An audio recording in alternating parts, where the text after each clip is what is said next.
Hi friends, আমরা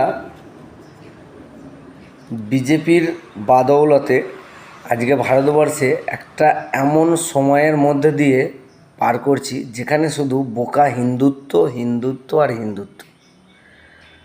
আর এই হিন্দুত্বটাকে কাজে লাগিয়ে বিজেপি কিছু মূর্খ অন্ধভক্তকে জোগাড় করতে পেরেছে।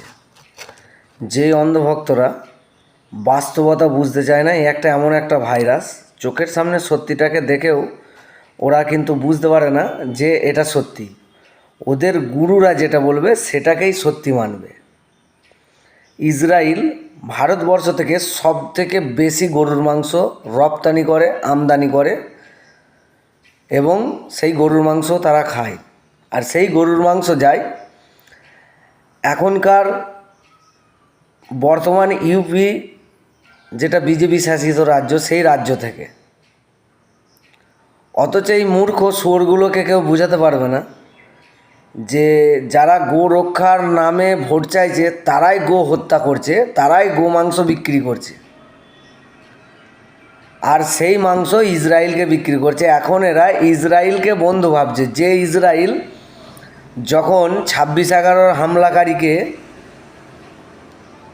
সন্ত্রাসবাদী ঘোষণা করতে বলেছিল ভারত সরকার, কিন্তু ইসরায়েল তা করেনি, তাকে এরা বন্ধু ভাবছে। এরা জানেই না আমেরিকা আর ইসরায়েল কোনোদিন কারোর বন্ধু হতে পারে না, কারণ এরা আজীবন ষড়যন্ত্র করে নিজেদের সরকার চালায়। আমি তাই আমার হিন্দু ভাইদেরকে বলছি যে সত্যের সাথে লড়াই করা শিখুন। কোনো বিজেপি নেতা এসে আপনাকে কোনটা ঠিক কোনটা ভুল সেটা শিখিয়ে দেবে আর আপনি সেই নিয়ে মেতে উঠবে, এটা কখনো করবেন না। আপনাকে ভগবান দুটো চোখ দিয়েছে, বোঝার মতো বুদ্ধি দিয়েছে, তাই গোবরখোর হিন্দু না হয়ে আপনি একজন ভালো সনাতনী হিন্দু হয়ে উঠুন।